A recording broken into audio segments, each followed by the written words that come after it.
Shivkranti TV news अन्याय अत्याचार बेकायदेशीर कृत्य करणाऱ्या विरुद्ध शोषित पीडित न्याय देणारा एकच आवाज शिवक्रांती टीव्ही दिनबंधू न्यूज संपादक सत्यशोधक शंकरराव लिंगे 7387377880 खऱ्या अर्थानं गोपीचंदजी पडळकर साहेबांच्या खांद्याला खांदा देऊन या महाराष्ट्रातील रामोशी बेडर समाजाचं संघटन उभं करणारे दौलत नाना आणि लिंगायत समाजाचे शिवानंद स्वामी हैबतपुरेकर ही सगळी मंडळी शस्त्रपूजन करतायत।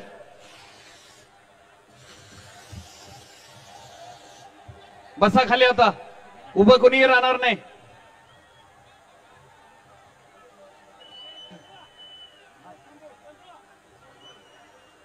आपल्या आरेवाडीच्या वनातनं आता जी मंडळी आलेत त्या सर्वांना माझी विनंती आहे, वकील साहेब आपण आलात, आपलं स्वागत आहे।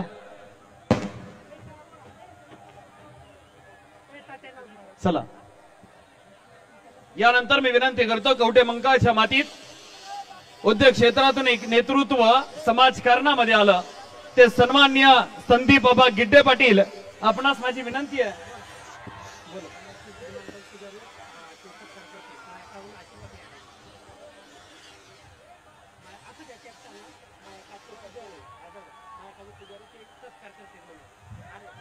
आदरणीय गोपीचंदजी पडळकर साहेबांचा सन्मान मायाका चिंचणी देवस्थानचे पुजारी या ठिकाणी आलेत आणि ते सन्मान करतायत। जरा टाळ्या झाल्या पाहिजेत या सन्मानासाठी।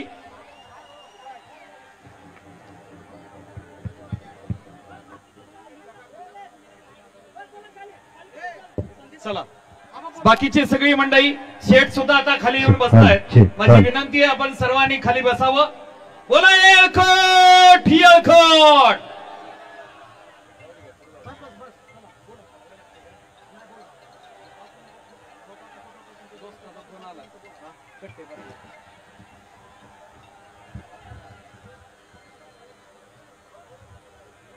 आपले लोकप्रिय आमदार साहेब या ठिकाणी अहिल्यादेवींचं दर्शन घेत आहेत। 5च मिनिटं इकडे सरकू, हेच घेऊ का?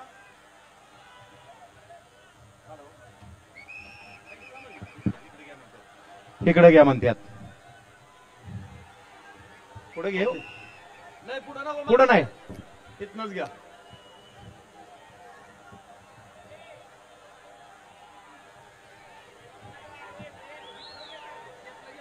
काय म्हणतात ती लाईट मध्ये येतोय।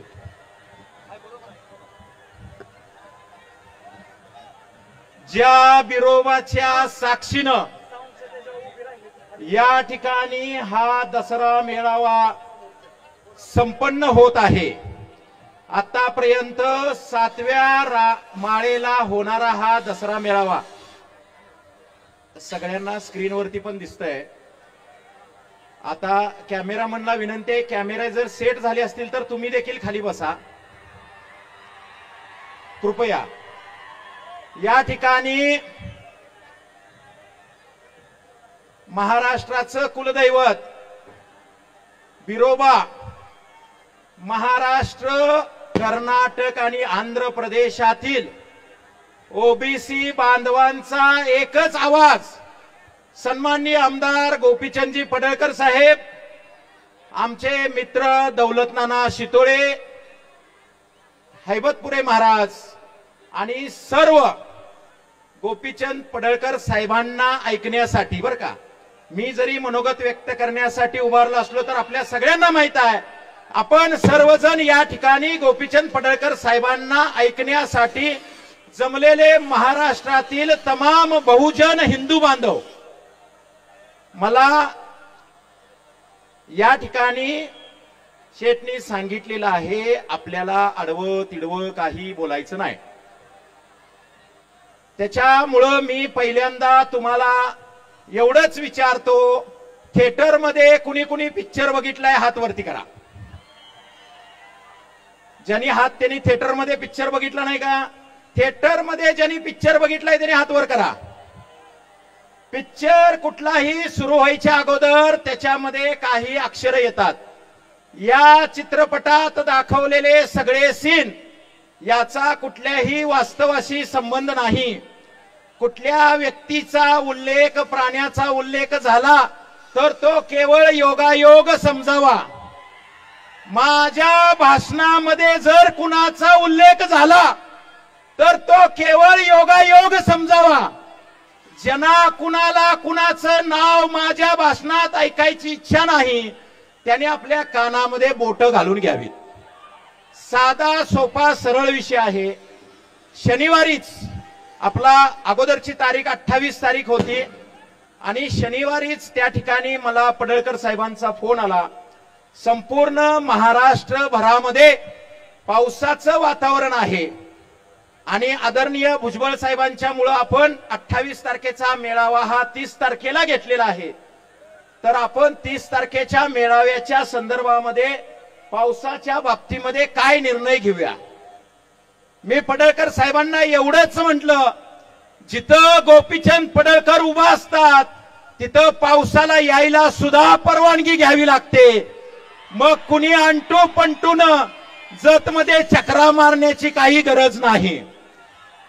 फक्त जरा शेटने कवठेमंकाळ तालुक्यामध्ये लक्ष घातलं काय, अनेकांचं त्या ठिकाणी ऍसिडिटी उमळून आली. मग मला सांगा शेटनी ईश्वरपूरमध्ये लक्ष घातल्यानंतर काय परिस्थिती होईल. मी कुणाचंही नाव घेणार नाही, कारण झुंड में तो शुअर आते हैं, शेर अकेला ही आता है. गेल्या आठवड्यात आपण बघितलं या महाराष्ट्रातली शिकारी कुत्र्यांची संघटना ही भुंकण्यासाठी त्या ठिकाणी सांगलीमध्ये आली आणि वेगवेगळ्या पद्धतीनं भुंकून गेली. वेगवेगळ्या तालुक्यात होते.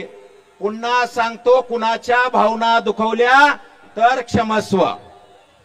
आणि त्या ठिकाणी शेठवरती सन्मान्य देवाभाऊंवरती टीका करून गेली. मगाशी माऊली भाऊनी सांगितलं, या ठिकाणी आम्हा बहुजनांचा विठ्ठल म्हणजेच गोपीचंद पडळकर आणि आमचा पांडुरंग म्हणजेच देवाभाऊ आणि बहुजनांचं पांडुरंगाच्या जर कपाळावरती आपण पाहिलं त्या ठिकाणी जो टिळा असतो तो टिळा म्हणजेच गोपीचंद. पांडुरंग जर आमचा देवेंद्र भाऊ फडणवीस साहेब असतील तर त्यांच्या कपाळावरचा बहुजनांचा टिळा म्हटलं तर ते गोपीचंद पडळकर साहेब आहेत. काहीही चुकीचं बोललेले नाहीत. परत एकदा सांगतो, यापूर्वीच्या काळामध्ये गोपीचंद पडळकर साहेब कुणालाही चुकीचं काहीच बोलले नाहीत. कुणाला वाटतंय गोपीचंद पडळकर साहेब चुकीचं बोललेले नाहीत त्यांनी हात वर करा. संपूर्ण महाराष्ट्र या ठिकाणी बोललेला आहे. गोपीचंद पडळकर साहेब कुणालाही चुकीचं बोललेलं नाहीत. गोपीचंद पडळकर साहेब एवढंच म्हटले की अमक्याचं हे जे काय आहे तर मला शंका वाटते.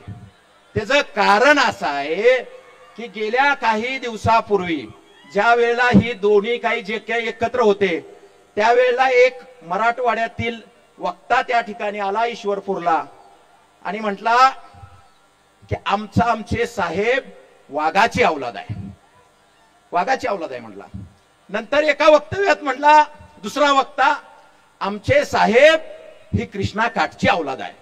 अरे कृष्णा काठची, एक जण म्हणतोय वाघाची औलाद, एक जण म्हणतोय कृष्णा काठची औलाद, एक जण म्हणतोय वाळवेची औलाद. मग गोपीचंद पडळकर साहेब एवढंच म्हटले, मला शंका वाटते नेमकं वाघाची औलाद कृष्णा काठची औलाद मग चुकलं काय? अरे चुकलं काय? काही चुकलं नाही. आणि गोपीचंद पडळकर साहेब एकदा बोलले विषय कट. आज या ठिकाणी संपूर्ण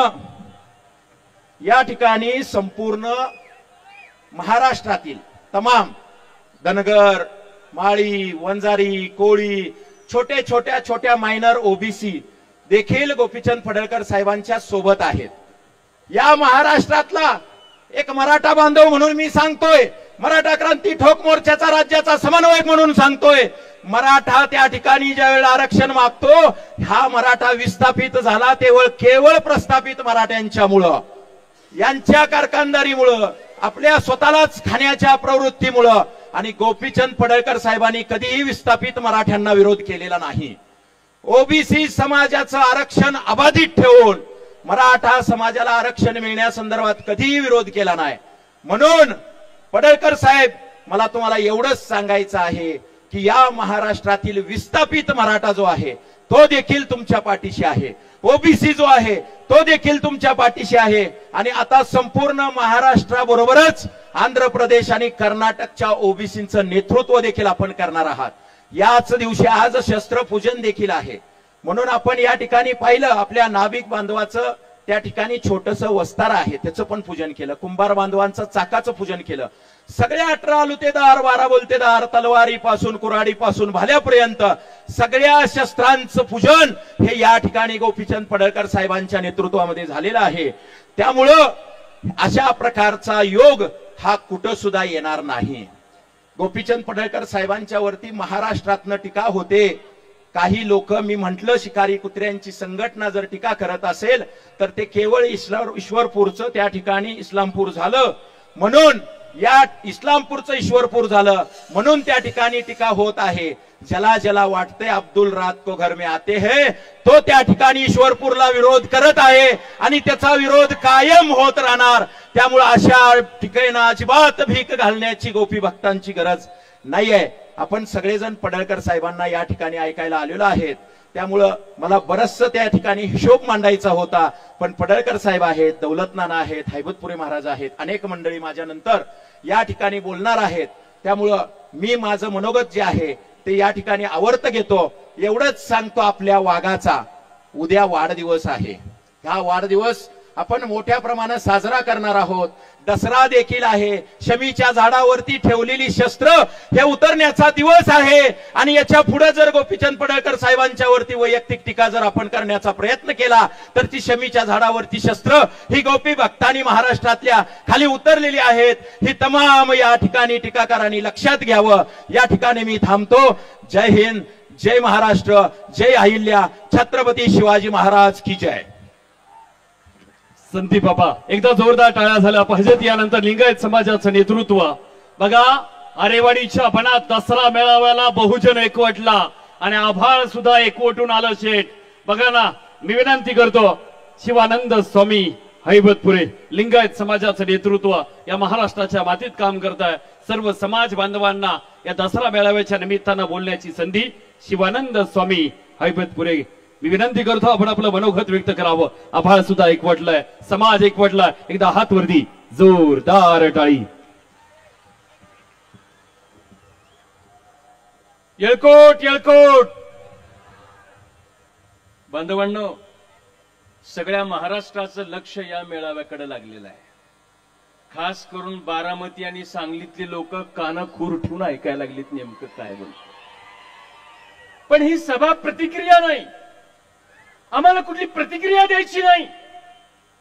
काहीतरी म्हणजे प्रतिउत्तर आहे का? अरे प्रतिक्रिया आणि प्रतिउत्तर नाही, रिएक्शन म्हणजे पडळकर नाही, ऍक्शन म्हणजे पडळकर आहे, लक्षात घ्या। आम्हाला ऍक्शन घ्यायची आहे, आम्ही ऍक्शन घेतलं, भूमिका घेतली, उपेक्षिताला अपेक्षित ठिकाणी घेऊन जाण्याचं काम लोकनेते गोपीचंदजी पडळकर साहेबांनी केलंय।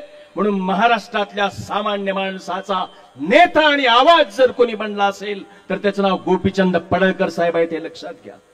त्यामुळं कोणाच्या पुरती काय प्रतिक्रिया नाही। मी आता मागाशी म्हटलं, 100 कुत्ते मिलकर भी एक खुली शेर का शिकार नहीं कर सकते, होऊ शकत नाही। आणि एक नवा विचार महाराष्ट्रामध्ये प्रस्थापित करायचा आहे। मी लिंगायत आहे आणि महाराष्ट्रातलाच नाही, देशभरातला लिंगायत आणि धनगर सांस्कृतिक बांधव आहे, लक्षात घ्या। मायकाच्या गळ्यात देखील इष्टलिंग आहे, विरोबाच्या गळ्यातही इष्टलिंग आहे, भळमामाच्याही गळ्यात इष्टलिंग आहे, आम्हा लिंगायताच्याही गळ्यात इष्टलिंग आहे। आम्ही सांस्कृतिक बांधव आहोत। धनगरांची तलवार या देशात नव्या इतिहासाची मांडणी करणारी तलवार आहे। मांजरेच्या किनाऱ्यावर असेल, नर्मदेच्या किनाऱ्यावर असेल, गंगा तापी वैनगंगा असेल की झेलम नदी असेल, प्रत्येक किनाऱ्यावर धनगरांच्या पराक्रमाच्या अस्तित्वाचे प्रिंट उठलेले आहेत आणि तो इतिहासाचा वारसा घेऊन चालणारी आपण सगळी माणसं आहोत। आणि आमचं हिंदुत्व बहुजनांचं हिंदुत्व, ज्ञानेश्वर माऊलींचं पसायदान आमचं हिंदुत्व आहे। आमचं हिंदुत्व जे का रंजले गांजले तयासी म्हणे जो आपुले, तोची साधू ओळखावा, देव तेथेची जाणावा, बहुजनांचं हे हिंदुत्व आहे. सगळ्यांना सोबत घेऊन चालणं काळाची आवश्यकता आहे. आणि महाराष्ट्रातला तमाम बहुजनास पडळकर साहेबांच्या पाठीशी खंबीरपणे उभा आहे. आपल्या जाती जरी वेगळ्या असल्या तरी आपल्या वेदना एक आहेत आणि सगळ्या वेदनांचं उत्तर एकच आहे, ते म्हणजे गोपीचंदजी पडळकर साहेब. आणि ताकदीनं सगळा महाराष्ट्र त्यांच्या पाठीशी उभा आहे. आज दसऱ्याचा हा मेळावा सीमोल्लंघनला जायचा आहे. पडळकर साहेब एक छोटीशी गोष्ट आठवली, अर्ध्या मिनिटात सांगतो. बघा, एकदा काय झालं, चिखलातला एक गांडूळ 5 फडाच्या मोठ्या शेषनागासमोर गेला. 5 फडाचा मोठा शेषनाग. आणि त्या गांडुळानं जाऊन त्या शेषनागाला म्हटलं, मला तुझ्या मुलीशी लग्न करायचं आहे म्हटलं. हे गांडूळ एवढं एवढं वळवळ वळवळ करणार आणि म्हणायला लागला 5 फडाच्या शेषनागाला. शेषनागाने म्हणलं, काही काळजी करू नको, ओके, हरकत नाही, मे महिन्यामध्ये ये. आपल्याला माहिती आहे मे महिन्यामध्ये एकही गांडूळ दिसणार नाही, दिसत नाही. तसं गांडूळ आज जरी वळवळ करत असले तरी हा बहुजन समाज त्यांची वळवळ बंद केल्याशिवाय राहणार नाही. कारण आता आमचा नेता आम्हाला मिळालाय, आता आमचा विचार आणि आमचा आवाज मांडणारा बहुजनांचा नेता मिळालाय. सर्वांनी ताकदीनं साहेबांच्या पाठीशी थांबूया आणि दसऱ्याच्या आणि वाढदिवसाच्याही साहेबांना आणि तुम्हा सर्वांना मनापासून शुभेच्छा देतो. शरणू शरणार्थी. धन्यवाद. धन्यवाद. एकदा जोरदार टाळ्या झाल्या पाहिजेत आदरणीय शिवानंदजी हैबतपुरे. यानंतर जय मल्हार क्रांती संघटना रामोशी बेडर समाजाचं नेतृत्व. जिथं राम आहे तिथं लक्ष्मण आहे आणि बहुजनांसोबत आदरणीय दौलत नाना सुद्धा ताकदीनं उभा आहेत. आदरणीय दौलत नाना बोलतायत, एकदा हात वरती, जोरदार टाळी. येळकोट येळकोट. बिरुबाच्या नावानं या ठिकाणी सर्व बहुजन समाज या ठिकाणी बहुजन मेळावे करता आलेला आहे. ज्यांच्या ज्यांच्या अंगामध्ये बहुजनांचं रक्त असेल त्यांनी सर्वांनी हात वर करा. आणि एक फक्त शब्द मला द्यायचा आहे तुम्ही सर्वांनी, ज्या नेत्याकरता या ठिकाणी तुम्ही आलेला आहे. इथं मुसळधार पाऊस जरी आला तरी एकही बहुजनांचा कुणी माणूस उठला नाही पाहिजे. खास रक्त ज्याच्या अंगात आहे त्याला सांगतो. आज या बहुजनांच्या मेळाव्याच्या निमित्तानं ओबीसी समाजाचा देव, बहुजन समाजाचा देव आदरणीय गोपीचंद पडळकर साहेब यांनी हा दरवर्षीप्रमाणे ह्या मेळावा आयोजित केलेला आहे. ह्या मेळाव्याकरता आपण सर्वजण लाखोच्या संख्येने या ठिकाणी उपस्थित आहे. मित्रांनो, वर्षातून एकदा हा मेळावा येतोय आणि आपण आपल्या गोपीशेठ करता या ठिकाणी लाखोच्या संख्येने उपस्थित राहता. खऱ्या अर्थानं या ठिकाणी मी सांगन, बहुजनांना सांगन की गोपीचंद पडळकर साहेब धनगर समाजामध्ये जरी जन्माला आले असले तरी ह्या नेत्याने 18 पगाड जातीचं उक्त घेतलेलं आहे. 18 पगाड जातीचं. महाराष्ट्रामध्ये 18 पगाड जाती आहेत मित्रांनो. अनेक जातींकरता हा नेता पळतोय, अनेक जातींकरता हा नेता लढतोय. आणि खऱ्या अर्थानं ह्या नेत्याच्या पाठीमागे जर ताकद मोठी जर उभी राहिली असन, उभी केली असन, तर ह्या महाराष्ट्राचे मुख्यमंत्री आदरणीय देवाभाऊने केलेले आहे. आणि हा देवाभाऊच्या काळजामधला आपला नेता आहे. पण ह्या नेत्यावरती अनेक लोकांचं षडयंत्र चालू आहे. अनेक लोकांनी या ठिकाणी आपल्या नेत्याला कुठेतरी काहीतरी अडचण आणण्याचा प्रयत्न आपल्या नेत्यावरती होत आहे. त्यामुळे ह्या माध्यमातून आपल्याला एवढंच मी आपल्याला सांगन की आमच्या नेत्यामध्ये एवढी ताकद आहे की हा नेतृत्व एका जातीचं नाही 18 पगाड जातीचं करतो. परवा सांगली या ठिकाणी अनेक खासदार अनेक आमदार त्या ठिकाणी होते आणि त्यांनी कुणी गोपीशेठला उचलून नेऊ, कुणी टंगड्या मोडू, कुणी काय काय करू. अरे दादांनो, तुम्हाला आम्ही शिकवलेलं आहे मारामाऱ्या करायला, तुम्हाला आम्ही शिकवलेले हत्यारं चालवायला. जर गोपीशेठच्या केसाला जरी धक्का लागला तर खानदान राहणार नाही. खानदान तुमची या ठिकाणी मी आव्हान करतो. कारण हा नेता हा एका जातीचा नाही, एका धर्माचा नाही. ह्या नेत्याने अनेक समाजांना न्याय दिलेला आहे, अनेक जाती धर्मांना न्याय दिलेला आहे। त्यामुळं ह्या नेत्याला आपण सर्वांनी ताकद दिली पाहिजे आणि आपण सर्वांनी ताकद देऊन यांच्या पाठीमागे उभं राहिलं पाहिजे असं या ठिकाणी आवाहन करतो। थांबतो। जय मल्हार, जय उमाजी। जागा कोणीही सोडणार नाही। आरेवाडीच्या बनात पाऊस एकवटलाय, समाज सुद्धा एकवटलाय। या ठिकाणी आपल्या सर्वांशी बोलतात आपल्या बहुजनांचा नेता, लोकनेता, आपल्या सर्वांचं या महाराष्ट्रातील बहुजनांचं नेतृत्व हॅलो गोपीचंद पडळकर साहेब बोलतायत। एकदा जोरदार टाळ्या झाल्या पाहिजेत। आरेवाडीच्या बनात आवाज घुमला पाहिजे। मी विनंती करतोय या आरेवाडी देवस्थान ट्रस्टच्या वतीनं या ठिकाणी मानपत्र दिलं जाणार आहे आणि ते मानपत्र स्वीकारत आदरणीय गोपीचंद पडळकर आपल्याशी बोलणार आहेत। कुणी उठणार नाही, कितीही पाऊस येऊ देव। या पावसाला सुद्धा आरेवाडी ग्रामस्थांच्या वतीनं देवस्थान ट्रस्टच्या वतीनं मानपत्र दिलं जातं। ते मानपत्र आपण स्वीकारावं, माझी विनंती आपण ते स्वीकारावं। उलट जागा कुणीही सोडणार नाही। अरे प्रस्थापितांच्या छाताडावरती उभं राहून आपलं अस्तित्व उभं करणारा बहुजनांचा नेता स्टेजवरती आलाय, आपल्या सर्वांशी संवाद साधणार आहे। असे पाऊस येतात मला माहिती आहे, पण या पावसात उभं राहून खऱ्या अर्थानं बहुजनांचा नेता सुद्धा भर पावसात बहुजनांना संबोधित करतोय। गोपीचंद पडळकर साहेब बोलतात।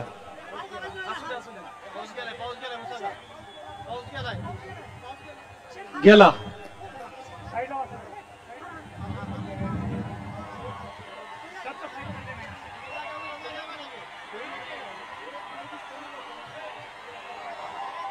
अरे आवाज कमी येतोय, बोला बिरोबाच्या नावानं, बिरोबाच्या नावानं। नकाला पुढे घेऊन दिसत नाही कॅमेरा, घ्या चला।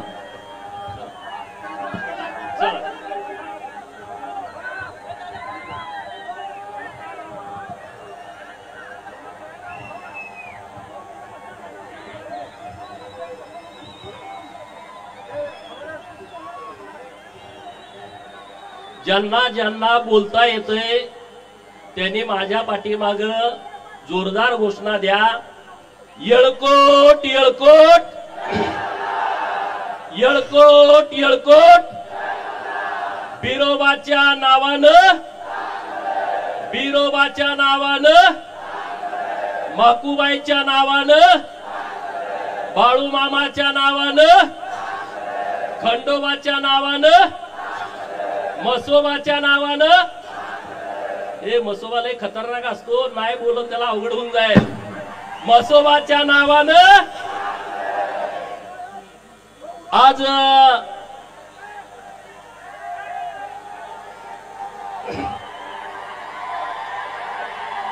अरे त्यांच्या कानठळ्या बसतील एवढा जर आवाज तुम्ही काढला तर। आज बिरोबाच्या बडामध्ये हिंदू बहुजनांचा दसरा मेळावा होतोय। तुम्ही म्हणणार गेल्या वर्षी बहुजनांचा मेळावा होता, ह्या वर्षी हिंदू बहुजनांचा कसा काय झाला? हा प्रश्न काही लोकांच्या मनात पडला असेल तर छत्रपती शिवाजी महाराजांनी जे हिंदू धर्मासाठी काम केलं, मोगल राजवटीच्या विरोधामध्ये काम केलं, जेव्हा जेव्हा या भारतामध्ये आक्रमण झाली, हिंदू मंदिरांची तोडफोड झाली, हिंदू मूर्त्यांची विटंबना झाली, तेव्हा माझ्या मायमाऊलीनं पुण्यश्लोक अहिल्या देवीनं हिंदू मंदिराच्या जीर्णोद्धाराचं काम केलं, हिंदू धर्मावरती मायेचा पदर टाकला। आणि मग ज्या अहिल्या देवींचं रक्त माझ्या अंगात सळसळतंय, तुमच्या अंगात सळसळतंय, आपल्या सर्वांची जबाबदारी आहे हिंदू धर्माचं रक्षण करणं, आहे की नाही? सगळे हात वर करून सांगा, आहे की नाही? सगळे हात वर करून जोरदार सांगा, आहे की नाही? छत्रपती शिवाजी महाराजांच्या हिंदवी स्वराज्याची भगवी पताका छत्रपती शिवाजी महाराजांच्या पश्चात, धर्मवीर छत्रपती संभाजी महाराजांच्या पश्चात ज्यांनी खांद्यावरती घेतली त्या घराण्याचं नाव आहे सुभेदार मल्हारराव होळकर घराणा. आणि त्यामुळे इथून पुढं विरोबाच्या मनामध्ये होणारा मेळावा हा हिंदू बहुजनांचा दसरा मेळावा असणार आहे. मित्रांनो, गेल्या 6 महिन्यामध्ये महाराष्ट्रामध्ये छत्रपती शिवाजी महाराजांच्या मूर्तीची विटंबना, पुणे जिल्ह्यामध्ये अन्नपूर्णा मातेच्या मंदिराची विटंबना, आपलं जे भवानीपूर आहे पूर्वीचं खानापूर, तिथं महादेवाच्या नंदीची शिंग कापणं, महादेवाच्या नंदीचं कान कापणं, हे अशा ज्या जिहादी प्रवृत्तीनं जे कृत्य चालू आहे त्या सर्वांना आपल्याला उत्तर द्यायचं आहे. त्यांच्या विरोधामध्ये आपल्याला भूमिका घ्यायची आहे. मित्रांनो, दसरा मेळावा आहे. तुम्ही सगळे महाराष्ट्राच्या कानाकोपऱ्यातून इतक्या मोठ्या संख्येने इथं उपस्थित आहात. आता मी भाषण दिलं आणि तुम्ही गेला, परत पुढच्या वर्षी इथं आला, परत मी भाषण दिलं. यासाठी दसरा मेळावा नाही, ही पहिली गोष्ट ध्यानामध्ये ठेवा. तर दसरा मेळावा कशासाठी आहे? अरे आमच्या हृदयामध्ये बाळूमामांची शांतता आहे. आमच्या बहुजनांच्या हृदयामध्ये बाळूमामाची शांतता आहे आणि आमच्या डोक्यामध्ये खंडोबाची खंडात तलवार आहे. आमच्या डोक्यामध्ये खंडोबाची खंडात तलवार आहे आणि आमच्या बहुजनांच्या पोराच्या हातामध्ये महामानव विश्वरत्न डॉक्टर बाबासाहेब आंबेडकरांनी दिलेलं संविधान आहे. आणि या तिन्ही गोष्टीचा मिलाप करून आम्ही बहुजनांची पोरं पुढे जाणार आहे. मान्य आहे का तुम्हाला? मान्य आहे ना? हा देश संविधानावरती चालतो, हा देश कायद्यानं चालतो आणि त्यामुळं कायद्याची अंमलबजावणी करणं ही सरकारची जबाबदारी आहे आणि कायद्याचं पालन करणं ही आमच्या सर्व नागरिकांची जबाबदारी आहे. आणि म्हणून आम्ही बाबासाहेबांच्या संविधानानं जे नियम, जे अटी, जे कायदे आम्हाला दिलेले आहेत त्या कायद्याच्या प्रमाणे आम्ही चालतोय आणि इथून पुढे आम्ही चालणार आहोत. आज बिरोबाच्या बाणामध्ये आपला दसरा मेळाव्याच्या निमित्तानं तुम्ही सगळेजण आलाय, परंतु एक आम्ही बिरोबाच्या बनाचा आराखडा आम्ही तयार केलाय. तो आराखडा आम्ही तुम्हाला 1 मिनिटात दाखवणार आहे. आम्ही आतापर्यंत जवळपास 5 कोटी रुपये 14 ते 19च्या काळात, नंतर 3-3.5 कोटी रुपयाचा निधी आम्ही आणण्यामध्ये देवस्थान कमिटीच्या सोबत यशस्वी झालो आहे. परंतु आता इथून पुढं आम्ही बिरोबा बनाचा एक आराखडा डेव्हलप केलाय. तो आराखडा तुम्हाला 1 मिनिटात दाखवतो आणि मग मी माझं पुढचं भाषण करतो.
त्यामुळं आरेवाडीच्या बिरोबाचं डेव्हलपमेंट करणं ही आमची जबाबदारी आहे, हे आमचं कर्तव्य आहे.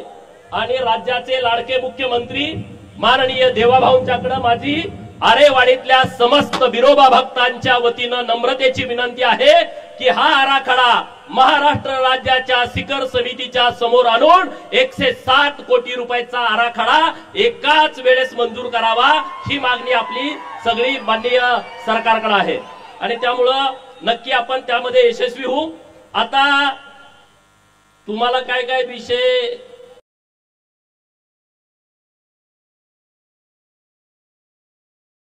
वेगळे ऐकायचे असतील पण त्या विषयाकडे मी जास्त जाणार नाही।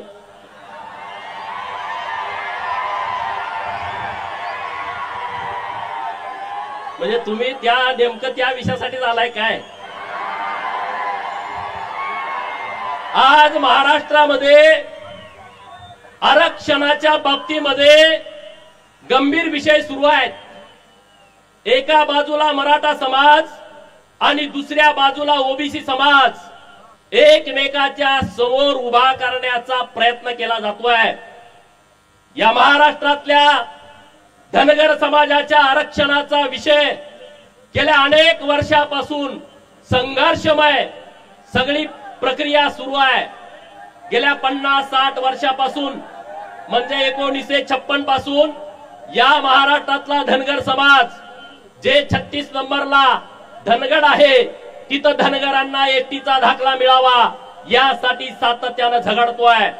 मग तेव्हाची नेतृत्व असतील, शिवाजीराव शेंडगे बापू असतील, माननीय अण्णासाहेब डांगे साहेब असतील, माननीय महादेवरावजी जानकर साहेब असतील आणि या सगळ्या आरक्षणाचा मुख्य आयडॉल ज्यांना आपण म्हणतो ते स्वर्गीय बीके कोकरे असतील, तिथून आतापर्यंत आपल्या धनगर समाजाच्या आरक्षणाची लढाई सुरू आहे।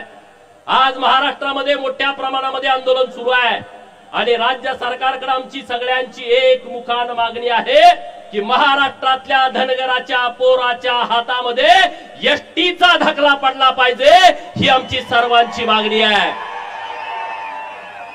गोपीचंद पडळकरची जी धनगर समाजाच्या आरक्षणाच्या बाबतची काल भूमिका होती तीच आज आहे आणि तीच उद्या राहील आणि तीच एसटीचा दाखला धनगराच्या पोराच्या हातामध्ये पडत नाही तोपर्यंत तीच भूमिका राहील। जेव्हा धनगराच्या आरक्षणाचा विषय असेल, सरकार आणि धनगर असा जेव्हा विषय चालू होईल तेव्हा मी धनगरांच्या बाजूने आहे हे सांगायची कुणाला गरज नाही। का काय डाऊट आहे? काय शंका आहे का तुम्हाला? जेव्हा धनगराच्या आरक्षणाचा विषय आहे तेव्हा मी धनगरांच्या बाजूला आहे, तेव्हा मी सरकारच्या बाजूचा नाही। पण जेव्हा सरकार आणि विरोधकांचा विषय असेल तेव्हा हा गोपीचंद पडळकर सरकारच्या बाजूने छातीची ढाल करून उभा राहील। जेव्हा देवाभाऊचा विषय असेल, देवाभाऊच्या विरोधामध्ये या महाराष्ट्रातल्या जातीवादी पिलावली जेव्हा पुढे असतील तेव्हा हा गोपीचंद पडळकर देवाभाऊंच्यासाठी बाजी प्रभू देशपांड्यांची भूमिका घेईल। कारण या महाराष्ट्रामध्ये बहुजनांना, ओबीसींना आणि धनगरांना कुणी न्याय देऊ शकतो तर हा एकमेव माणूस असा आमचा सगळ्यांचा विश्वास आहे आणि देवाभाऊंनी तो विश्वास आमचा सार्थ ठरवावा आणि धनगरांच्या पोराच्या हातामध्ये एसटीचा दाखला द्यावा, ही एकमेव आमची मागणी आजच्या मेळाव्याची सरकारकडे आहे, एकमेव मागणी आहे। जेव्हा मी विधान परिषदेचा आमदार झालो आणि हायकोर्टामध्ये केस सुरू होती, मी कधी या गोष्टी बोलत नाही, मी कधी फोटो टाकत नाही, परंतु काल मधु शिंदे साहेबांची मी कुठेतरी मुलाखत ऐकली। ज्या पत्रकार मित्रांनी मुलाखत घेतली त्यांचा मला फोन आला की एक धनगर आरक्षणावरती मी मुलाखत घेतली, तुम्ही ऐका। आणि ते मधु शिंदे साहेब जे महाराणी अहिल्यादेवी होळकर समाज प्रबोधिनी विचार मंचाचे अध्यक्ष आहेत आणि जेपी बघेल आहेत की ज्यांच्या अभ्यासानं हा पूर्ण आपला लढा सुरू आहे।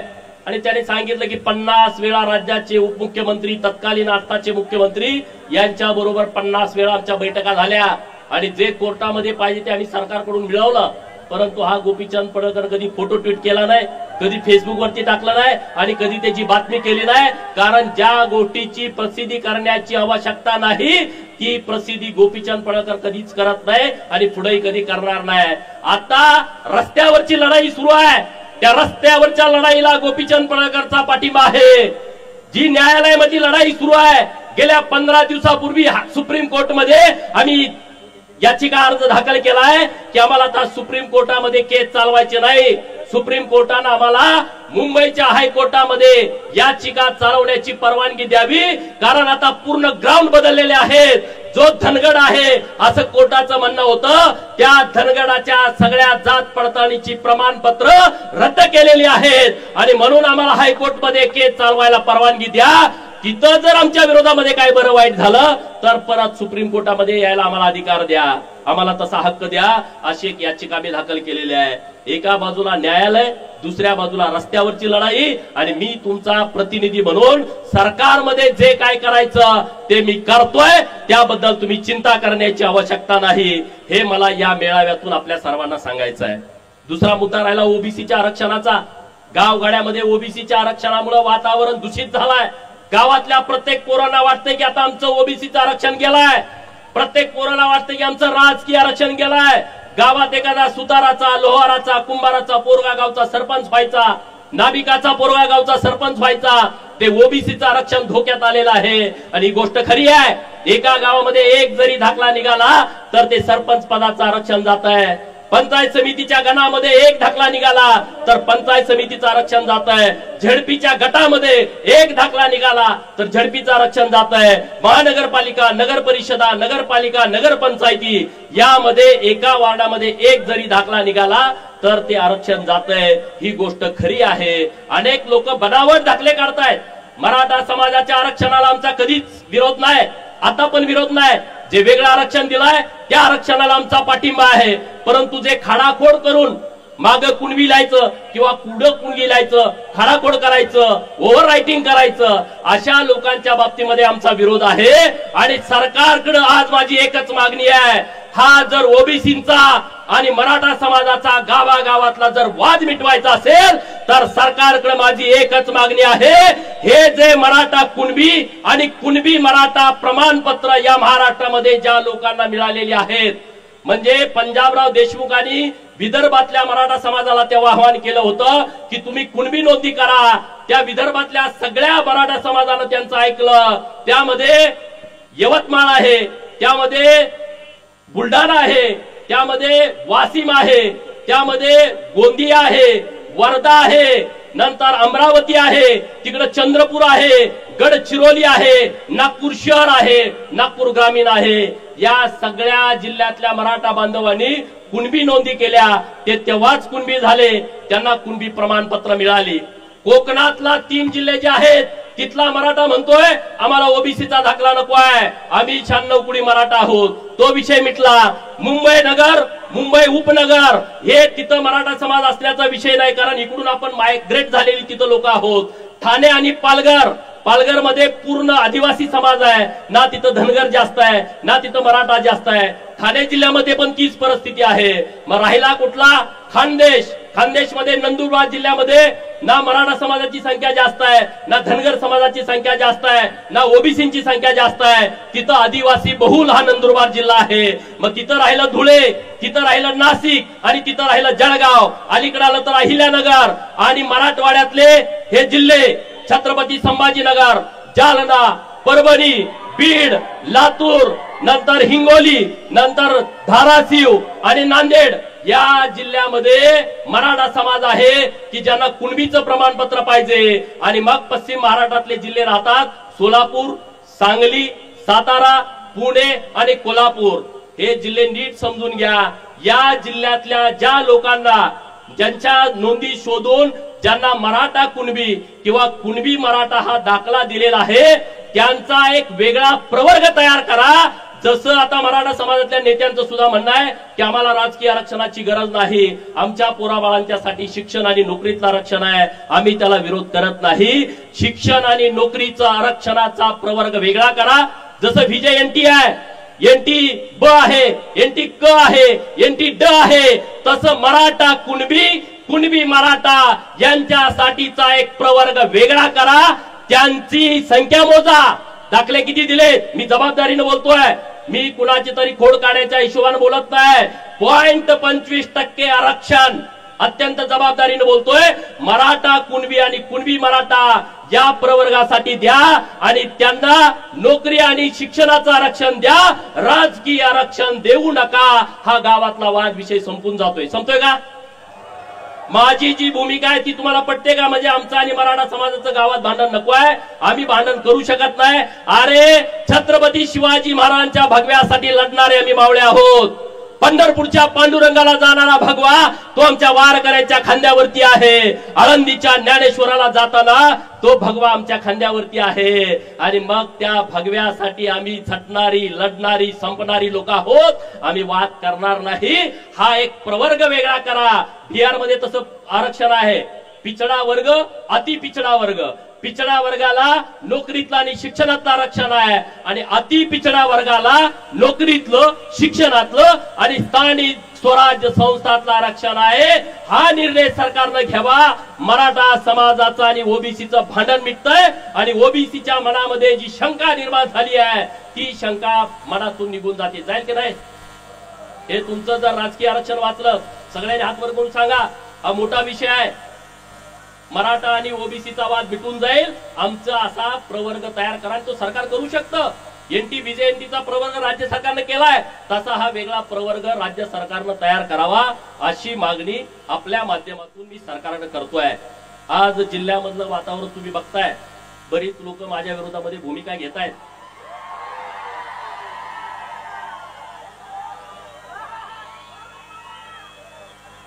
त्यांच्यासाठी मला एक डायलॉग सांगायचा आहे.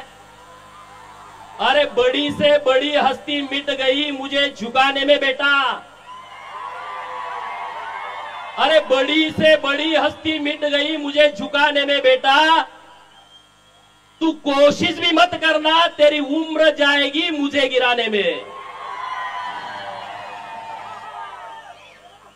अरे तुम्ही सगळेजण गोपीचंदला टार्गेट करताय. गोपीचंदला टार्गेट करण्याचं कारण काय आहे? त्यांना माहित आहे हा लोकांना जागा करतोय, हे त्यांचं सगळ्यात मोठं दुखणं आहे. त्याचं मला लोकांना सगळं समजून सांगते, आणि लोक आम्हाला नमस्कार करायची बंद करते. लोक आम्हाला बोकडं कापायची, घरी जेवायला बोलवायची बंद केलं. गावात बॅनर लोक लावायची, ते लोकांनी बंद केलं. हे यांचं सगळ्यात मोठं दुखणं आहे. माझी लढाई प्रस्थापितांच्या विरोधातली लढाई आहे. ज्यांनी कारखाने ढापले त्यांच्या विरोधातली आहे. अरे तुम्ही मला मंगळसूत्र चोर म्हणता, तुम्ही मला मंगळसूत्र चोर म्हणता. जयंतरावला माझा सवाल आहे, तुझ्या कितव्या नंबरच्या बायकोचं मंगळसूत्र मी चोरलं सांग लोकांना.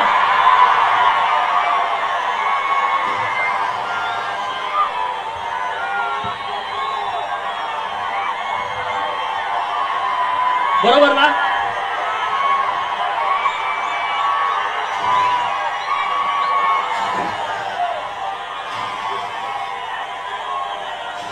तुम्ही या जिल्ह्याची परिस्थिती बघा. अरे या जिल्ह्यामध्ये खूप लोकांनी काम केलंय. क्रांतिसिंह नाना पाटलांनी काम केलंय, एक स्मारक नाही. क्रांतीवीर नागनाथांना नाईकवडींनी काम केलं, एक स्मारक नाही. अण्णाभाऊ साठेंनी इतकी मोठी क्रांती केली, 1.5 दिवस शिकलेला माणूस वाळवा तालुक्यातला, कुठं स्मारक नाही. हे सगळं बघा. कर्मवीर भाऊराव पाटील जैन समाजाचा माणूस, आणि या महाराष्ट्रातल्या बहुजनांना मोफत शिक्षण मिळालं पाहिजे म्हणून त्यांनी स्वतःचं आयुष्य खपून घेतला. अरे कर्मवीर भाऊराव पाटलांच्या मुळे अख्खा महाराष्ट्र उभा आहे. परंतु या जिल्ह्यातल्या प्रस्थापितांना कर्मवीर भाऊराव पाटलांचं आयतवडे गावात सुद्धा स्मारक करावं वाटलं नाही. ही माझी भूमिका आहे. तुमचे कुणाकुणाचे घरातले लोक म्हणजेच जिल्हा, म्हणजेच महाराष्ट्र, या गोष्टी मी मानत नाही. त्याला वाटतं मी चुकीचं बोलतोय. म्हणे गोपीचंद पडळकरचे संस्कार खराब आहेत. जर प्रस्थापितांनो तुम्हाला वाटत असेल गोपीचंद पडळकरचे संस्कार खराब आहेत, याची मला फिकीर नाही आहे. तुम्हाला काही वाटू दे, त्याचं मला घेणं देणं नाही आहे. त्याचं मला घेणं देणं नाही आहे. अरे हम जमाने का ख्याल नहीं रखते, हम जमाने का ख्याल नहीं रखते. ज्या जमीर न माने वह सलाम नहीं करते. गोपीचंद पडळकर झुकत नाही, हे यांचं सगळ्यात मोठं दुखणं आहे. अरे पण मी विषय मांडतोय त्याच्यावरती बोला ना. मी जे विषय मांडले त्याच्यावरती चर्चा करा ना. मी काय म्हणतोय, महाकाली साखर कारखाना ज्याचं 110 कोटी कर्ज होतं आणि बँकेनं ती विक्री करायला परवानगी दिली, त्यातली 60 एकर जमीन विका आणि ते कर्ज भरा. 30 लाख रुपये दरानं त्यांनी ठरवली. त्या पोरानं, माळ्याची लिंगायताची पोर आहे, त्यांनी 15 कोटी रुपये बँकेकडे भरले. आता उद्या जरी बँकेनं सांगितलं तर 35 कोटी रुपये त्यांची भरायची तयारी आहे. मग तुम्ही तो कारखान्याची जमीन का विकू देत नाही? कारण तुम्हाला अख्खा कारखाना ढापायचा आहे 279 एकराचा. 30 लाखानं दर काढलाय म्हणजे विचार करा. कोर्टानं परवानगी दिली, तुम्ही 60 एकर विका. 60 एकरात कारखाना जिवंत राहतोय. 220 एकर जमीन कारखान्याकडे राहते, कारखाना शिल्लक राहतोय. जयंत म्हणतोय नाही, मला अख्खा ढापायचा आहे. माझ्या जतचा कारखाना, अरे दुष्काळातला कारखाना 280 एकरातला, तिथल्या माझ्या आया बहिणीनं गळ्यातलं पुडूक मुडूक मोडून शरण मेंढर विकून सभासदाची फी भरली आणि नुसत्या 40 कोटी मध्ये हा कारखाना ढापला. 280 एकर जमीन आहे आणि तिथं 10 लाख रुपयाचा दर आहे. मित्रांनो, 280 गुणुले गुंठे करा आणि गुणुले 10 लाख करा. अरे मग मंगळसूत्र चोर भरा. तुम्ही म्हणताय माझ्यावरती खोटं आरोप करून, तुम्ही तर लगा अख्खे कारखाने ढापता. माझ्यावरती मंगळसूत्र चोरीची तुम्ही केस घातली, तुमचा धंदा तो आहे ना. दुसरं तुम्ही काय करू शकता? तुम्ही लढू शकत नाही. तुम्ही पोलिसांना पुढे करू शकता. तुम्ही काय करू शकता? तहसीलदारांना पुढे करू शकता. तुम्ही काय करू शकता? तुम्ही तलाट्याला पुढे करू शकता. गोपीचंद असं नाही. गोपीचंद तलाट्याला पुढे करत नाही, एसपी ला पुढे करत नाही, कलेक्टरला पुढे करत नाही, तहसीलदारला पुढे करत नाही. मी सुभेदार मल्हाररावची औलाद आहे, मी समोर लढतो. समोर लढतो. मागे वार करणं माझा स्वभाव नाही. तुम्ही मला किती पण बदनाम करण्याचा प्रयत्न करा, त्याचा मला फरक पडत नाही. आता इथं किती वाजले? 7 वाजून 10 मिनिटं झाली. आता इथं अंधार आहे. नंतर 6 वाजल्यानंतर पाटे इथं उजेड येणार आहे. दुपारी 2 वाजता इथं कडक ऊन येणार आहे. संध्याकाळी परत शिरवाळ होणार आहे. म्हणजे सूर्योदय झालाय तर सूर्यास्त होणार. आता हे बिरोबाचं मंदिर आहे आणि बिरोबाच्या मंदिराच्या बाजूला छोटी छोटी मंदिर आहेत. हे मुख्य मंदिर बिरोबाचं आहे. अरे तुम्ही छोटी छोटी मंदिर आहेत, पण तुम्ही ओळखणार कुणाला? बिरोबाच्या नावाने ओळखणार ना. कुठल्याही मोठ्या मंदिरामध्ये छोटी छोटी मंदिरं उभा केली तरी तुम्ही बिरोबाच्याच नावाने ओळखणार.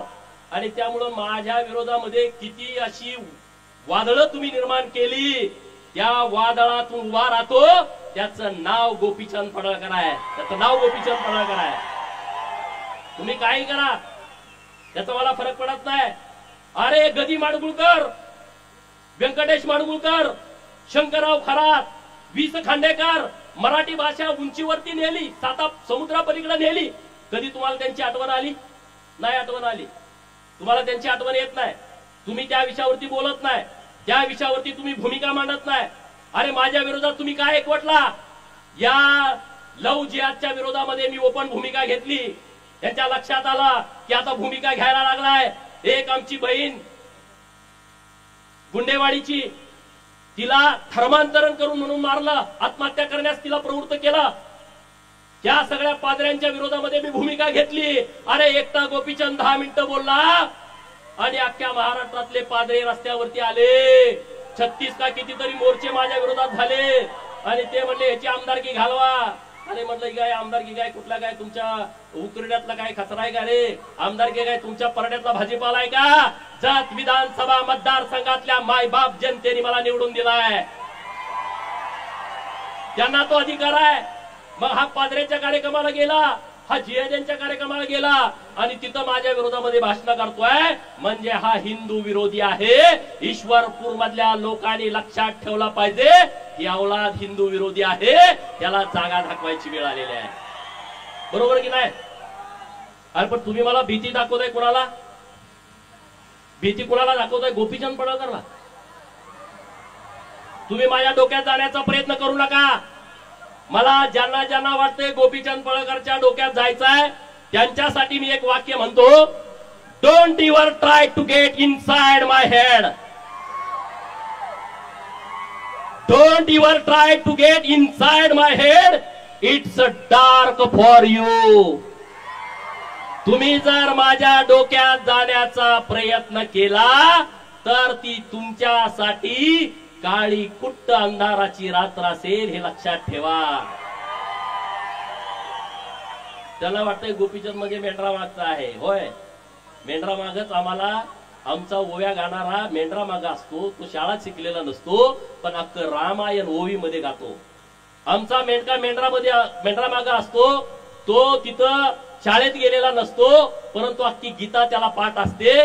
त्यानं कुणाकडून तरी वाचून घेतलेलं असतं. आमचा 10वीचा 12वीचा MPSCचा पोरगा सुद्धा रात्रंदिवस अभ्यास केल्याशिवाय त्याला एका वाक्यातलं उत्तर लिहिता येत नाही. पण मेंढरा मागे जाणारा माझा मेंढका अख्खा इतिहास सांगतो. ही बुद्धी आम्हाला बिरोबानं दिलेली आहे.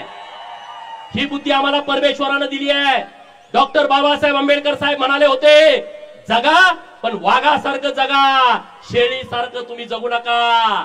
डॉक्टर बाबासाहेब बोलले होते, जगा पण वाघासारखं जगा. आणि बाबासाहेब बोलले होते, मला जेवढं आयुष्य मिळेल तेवढं मी वाघासारखं जगेन. आणि या देशातल्या जे लोक आम्हाला गुलाम करतायत त्या लोकांना त्यांची जागा दाखवून देईन. आणि डॉक्टर बाबासाहेब आंबेडकर साहेबांनी तेच केलं. ते वाघासारखे जगले. आणि म्हणून तुम्हाला पण वाघासारखं जगावं लागेल. जगणार की नाही? कुणाला वाटतंय वाघासारखं जगावं? अरे सांगलीमध्ये म्हणले महाराष्ट्र संस्कृती बचाव सभा, आणि मला आई म्हणून शिव्या देत होते. मला ते गोप्या म्हणले का नाही सांगा? कुठल्या टीव्हीवरती ह्याच्यावर चर्चा झाली का? एक विधानसभेचा आमदार ज्याला 40,000च्या मतांनी निवडून दिलाय त्याच्या विरोधामध्ये हे शिव्या देत आहेत, हे गोप्या म्हणतायत. कुठं डेबिट झालं नाही, कुठं तिथं असा स्पेशल रिपोर्ट झाला नाही. म्हणजे ह्यांना हे मान्य आहे. मला गोप्या म्हणलाय ना, मला म्हणू दे रे, मी एकदम सामान्य घरातला पोरगा आहे. मला गोप्या म्हणला काय आणि काय म्हणा मला त्याचा फरक पडत नाही. मग मी तुला जनत्या म्हणलं तर चालेल का? चालेल का? मी म्हणणार नाही, पण असं म्हणलं तर चालेल का? अरे त्या जयंत्याला माझं चॅलेंज आहे. माझी हात आणि पाय तोडायची तुम्ही भाषा सांगलीमध्ये केली. ते वाळव्याचं कुत्र म्हणत होतं की त्याला पोरं हुडकायला चालले. त्या जयंत्याला आणि त्या वाळव्याच्या कुत्र्याला मी आवाहन करतोय बिरोबाच्या बनातनं, तुम्ही जर जातीवंत पाटील असाल तर उद्या दुपारी प्रेस घेऊन जयंत्या पाटील आणि तो वाळव्याचा कुत्रा मला टायमिंग देईल. टायमिंग. अरे बघा मीडियावाल्यांनो, मित्रांनो, हे बघा माझं काय चाललंय. हे वाघ बघा.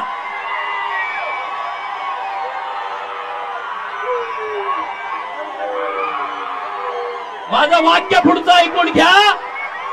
जयंत्या आणि वाळव्याच्या कुत्र्यानं उद्या मुंबईमध्ये सांगलीमध्ये प्रेस घ्यायची आणि त्यांनी सांगायचं गोपीचंद पडळकरला ईश्वरपूर मध्ये यायचं की वाळव्यात यायचं. दिनांक, वार आणि वेळ मला सांगा, मी तिथं येतो. बरोबर ना? माझ्याकडे पोरं यायची गरज नाही रे, ती तुमच्यात हिंमत नाही डरपोकानो. पण मी तुम्ही सांगाल तिथं येतो, हे मला तुम्हाला सांगायचं आहे. जायचं ना? जायचं का? मीडियावाल्यांना माझी विनंती आहे, त्याला सांगा असं गोपीचंदला बदनाम करून भीती घालून गोपीचंद थांबणारा माणूस नाही आहे. गोपीचंद फकीर माणूस आहे ना. मला आगे ना पिछा. तुम्ही मला किती जरी बदनाम करण्याचा प्रयत्न केला तर मी घाबरत नसतो. अरे मेरे जैसा बनने की तुम छोड़ दो. अरे मेरे जैसा बनने की तुम छोड़ दो, क्योंकि शेर पैदा होते हैं बनाने नहीं जाते. बरोबर ना? कुत्री अशी गोळक्याने येतात.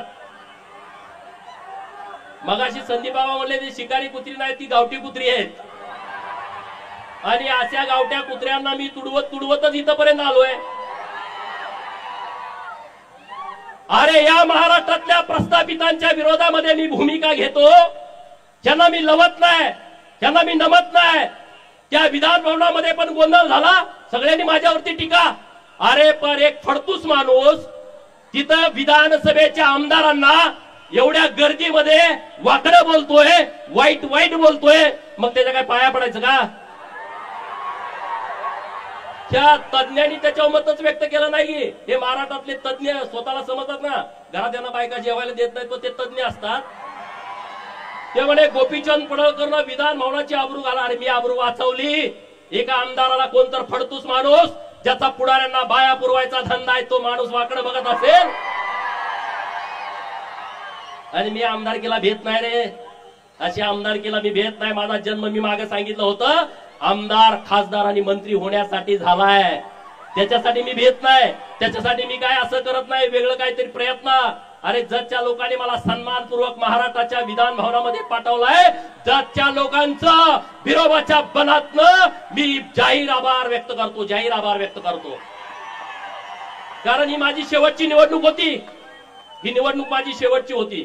कारण मी 2009 विधानसभा, 2012 जिल्हा परिषद, 2014 विधानसभा, 2019 लोकसभा सांगली, 2019 बारामती विधानसभा आणि 2024 जत विधानसभा, 5 निवडणुका मी याच्या अगोदर लढलो होतो आणि आता 6 निवडणुका झाल्या.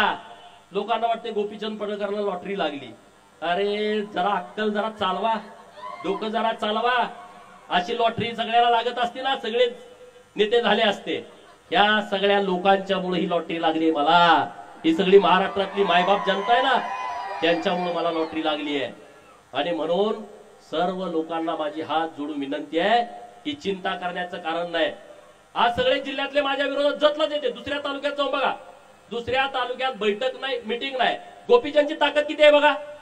वसंतदादाचा नातू एकत्र, जयंत पाटील एकत्र, विश्वजित कदम एकत्र, सगळे एकत्र. ही माझी ताकद आहे. तुम्हाला सगळ्यांची भांडणं मी मिटवतोय. वसंतदादाचा आणि राजाराम बापूचा एवढ्या वर्षाचा वाद एकट्या पट्ट्यानं मिटवला. सांगलीमध्ये सभा झाली, जयंत पाटील बापाचा फोटो लावायचा. अरे शोधायला लागलं फोटो, माझ्या शिवाजीराव शेंडगे बापूचा सुद्धा फोटो लावायची वेळ त्यांच्यावरती आली. नानासाहेब सगळ्यांचा फोटो व्यासपीठावरती, विलासराव शिंदेचा फोटो व्यासपीठावरती, पतंगराव साहेबांचा फोटो व्यासपीठावरती, वसंतदादांचा फोटो व्यासपीठावरती. सगळे हुडकून काढले, त्यांनी फोटो लावले. जयंतराव, ही ताकद गोपीचंदची आहे. सगळ्यांचे फोटो लावायला लागले. गोपीचंदला असं समजू नका आणि तुम्हाला काय करायचं ते करा, काय फरक पडत नाही मला. माझा काय बाप आमदार, खासदार, मंत्री नव्हता, त्यामुळे मला त्याची चिंता नाही. मला चिंता आहे तुमची. कारण एवढा जो अन्याय झालाय, अरे गुलाम केलं तुम्हाला गावामध्ये, गुलाम. साधं सरपंच व्हायला तुम्हाला संघर्ष करायला लावला, गावागावामध्ये झुंजवलं, गावागावामध्ये भांडणं लावली. आमदारकी आणि खासदारकीची कधी स्वप्न तुम्हाला बघू दिली नाहीत.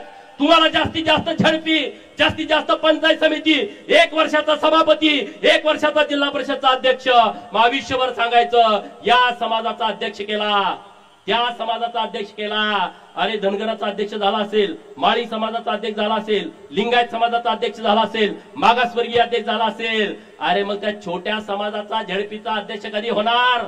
सुताराचा, लोहाराचा, कुंभाराचा, नाभिकाचा अध्यक्ष कधी होणार? रामोशी समाजाचा पोरगा जिल्हा परिषदचा अध्यक्ष, सभापती कधी होणार? आणि मग त्या पालातल्या राहणाऱ्या लोकांची तर अवस्था अत्यंत वाईट आहे, अत्यंत वाईट आहे. आणि म्हणून मी मागच्या दसरा मेळाव्यामध्ये भूमिका घेतली होती की तुम्हाला मोठ्या भावाची भूमिका घ्यायची आहे आणि गावगाड्यातल्या सगळ्या लोकांना बरोबर घेऊन चालायचं आहे. आणि म्हणून महाराष्ट्रातल्या प्रस्थापितांना वाटतंय जी ओबीसीची चळवळ सुरू आहे त्यामध्ये धनगर बाजूला पडला पाहिजे. आणि धनगर लढतोय, धनगर ताकदीने विरोध करतोय. ओबीसीतून तो बाजूला झाला तर ओबीसीची चळवळ मोकळी होईल आणि धनगरांच्या चळवळीला आमचा पाठिंबा आहे असं ते म्हणतायत. अरे कधी तुम्हाला आमचा पुळका आला मित्रांनो? कधी आला तुम्हाला पुळका? आणि म्हणून धनगरांच्या वती 2 जबाबदारी आहेत. एक, धनगरांना एसटीचं आरक्षण मिळवण्यासाठी लढाई करणं आणि दुसरं ओबीसीच्या आरक्षणाचं संरक्षण करणं. अशी दुहेरी जबाबदारी तुमच्यावरती आली आहे, दुहेरी जबाबदारी. आणि त्या जबाबदारीतून तुम्हाला पार पडायचं आहे. मला तुम्हाला आता विनंती करायची आहे, गावागावामध्ये जी पोरं शिकलेत, अधिकारी झालेत, त्यांच्या सत्काराचे कार्यक्रम ठरवा. परवा मी डपळापूरला गेलो, नंदीवाले समाजाची एक पोरगी पोलीस झाली, अख्ख्या समाजात आनंदाचं वातावरण. एक मुलगी पोलीस कॉन्स्टेबल झाली डफळापूर मधली, मला बोलवून घेतलं, अख्खा समाज गोळा झाला होता. मी मागच्या सभेमध्ये सांगितलं, नंदी बैलवाले समाजाचा पोरगा एक PSI झालाय, एक PSI. वैदू समाज, अरे तो औषध द्यायचा पूर्वीपासून, अजून अधिकृत एक डॉक्टर त्यांचा झाला नाही. आणि महाराष्ट्रामध्ये एका घरात भाऊ SP, बहीण कलेक्टर, भावाची बायको प्रांत, बहिणीचा नवरा कमिशनर, एका घरात 4-4, 5-5, 6-6 लोक अधिकारी आहेत. पिवळ्या दिव्याच्या गाड्या त्यांच्या एका घरात आहेत, 5-5, 6-6. आणि असे समाज आहेत, शेकडो समाज. जबाबदारीनं बोलतोय, त्या समाजामध्ये आज मी तुमच्याशी बोलत असताना साधा पोलीस कॉन्स्टेबल नाही, आज मी तुमच्याशी बोलत असताना साधा BMS चा डॉक्टर नाही, साधा BHMS चा डॉक्टर नाही, एखादी नर्स नाही. असे शेकडो समाज या महाराष्ट्रामध्ये आहेत. आणि म्हणून आपली जबाबदारी आहे या समाजाच्या पाठीमागे उभा राहणं, त्यांना जी जमल ती मदत करणं, त्यांना शिक्षणासाठी मदत करणं, त्यांना जगण्यासाठी सहाय्य करणं, आर्थिक व्यवस्था करणं. जिथं जिथं कुठं हे शक्य आहे ते आपण करण्याची आवश्यकता आहे. आता दसरा झाला, 2 दिवसांनी होतोय, दिवाळी येते. माझी तुम्हाला सगळ्याला विनंती आहे, दिवाळीच्या 8 दिवसामध्ये आपल्या घरात जे बनवाल, आपल्या पोराला एक ड्रेस घेतला तर एक ड्रेस त्या पालातल्या पोराला घ्या आणि त्याला जाऊन एक ड्रेस द्या. मित्रांनो, एक लाडूची भरणी घरामध्ये केली आहे, त्यातले 25% लाडू त्या पालातल्या पोराच्या घरी जाऊ द्या, डवऱ्याच्या गडसेच्या पोराच्या घरी जाऊ द्या, हिडव्याच्या पोराच्या त्या मुखामध्ये जाऊ द्या. जो डोंबारी आहे, जो घिसाडी आहे, जो तांबट आहे, जो कुडमुड्या जोशी आहे, जो पिंगळ जोशी आहे, मरियाचा गाडीवाला आहे, कडक लक्ष्मीवाला आहे, हे जे सगळे जे गरीब लोक आहेत ते आपले भाऊ आहेत रे. त्यांना कधी सर्टिफिकेट मिळालं नाही, त्यांना जातीचा दाखला मिळाला नाही, त्यांना आरक्षणाची लढाई काय त्यांना माहित नाही, त्यांना स्वतःचं राहायला घर नाही, घर बांधायचं म्हणलं तर जागा नाही. असे समूह आपल्या महाराष्ट्रामध्ये राहतात. आणि म्हणून त्या भटक्या विमुक्तांची जबाबदारी घेणं हे आपलं सगळ्यांचं कर्तव्य आहे. आणि म्हणून उद्या माझा वाढदिवस आहे, तो वाढदिवस आम्ही साजरा करत नाही. जो मराठवाड्यामध्ये पूर आला, जो सोलापूर जिल्ह्यामध्ये पूर आलाय, त्या पूरग्रस्तांच्यासाठी आज माझे मित्र शिवाजीराव डोंगरे साहेब, आम्ही फारुखभाई यांच्या वतीनं 14-15 गाड्या मदत म्हणून आम्ही छोटीशी मदत तिकडे पाठवलेली आहे. उद्या परवा आम्ही आणि जमल ती मदत तिकडे पाठवणार आहे. तुम्हालाही जमल ते वाढदिवसाचा बॅनर लावू नका, जाहिरात देऊ नका, कुठं मला भेटायला येऊ नका, उद्या मी भेटणार नाही, उद्या तुम्ही येऊ नका, हार तुरे फेट्याला पैसे खर्च करू नका. ते सगळे पैसे तिकडे द्या, नसेल तर मुख्यमंत्री सहायता निधीसाठी ते पैसे तुम्ही द्याल ना. उद्या 1 तारीख आहे, चंद्रकांत दादांनी धमाका केलाय, तुमच्या लक्षात आला असेल. देवाभाऊंच्या नेतृत्वात चंद्रकांत दादांनी धमाका केलाय दादासाठी. जरा अरे अक्षरशः हगाटलंय ते, हगाटलंय. फोन सुरू आहेत, करू नका करू नका करू नका. चंद्रकांत दादांनी कोणी सांगितलं बाबा नो तिकडे मराठवाड्यात पाऊस पडलाय, तुम्ही छोटी करा. म्हणजे छोटी, उद्या सगळे ताकदीनं सांगलीमध्ये या, एकदा हे बाजा वाजवून टाकू. म्हणून मी जास्त इथं बोललो नाही. उद्या सांगलीला कोण कोण येणार आहे? अरे एवढे आल्यावर तिथं जागा पण पुरायची नाही. कारण गोपीचंदला बदनाम केलं तर बहुजनांची चळवळ बदनाम होईल. बऱ्याच लोकांना त्यांनी हाताशी धरलंय, पण माझ्या विरोधात बोलायचं धाडस होईना. बोललं का पोरं चुपून काढतेत म्हणून बोलू नये. माझ्या विरोधात खूप बोलायचंय, खूप गड्यांना माझ्या तोंडावले गोडगोड बोलते. साहेब मला माहित आहे, अरे मी बिरोबाचा भक्त आहे, मला येणाऱ्यांची मानसिकता कळते, मानसशास्त्र माझं खूप चांगलं आहे. माझ्या जवळच्या पोरांना माहित आहे, रोज माझ्याकडे एवढी लोक येतात शेकडो. पुढचा माणूस काय काम घेऊन आला असेल, मी आधी माझ्या पियाला सांगतो ह्याचं हे काम असू शकतं. आणि त्यामुळं त्यांना गोपीचंदला डॅमेज करायचं आहे, गोपीचंदला बदनाम करायचं आहे. गोपीचंद हा वैयक्तिक विषय नाही आहे, कारण त्यांना माहित आहे की हा सगळ्या लोकांना जागा करतो. काल आष्ट्यामध्ये एक प्रकार घडला, बिरोबाची यात्रा आहे आणि तिथं ह्याचं बॅनर लावलं होतं. आष्ट्यातला समाज गोळा झाला आणि त्यांनी सांगितलं हे बॅनर काढताय का आम्ही काढू.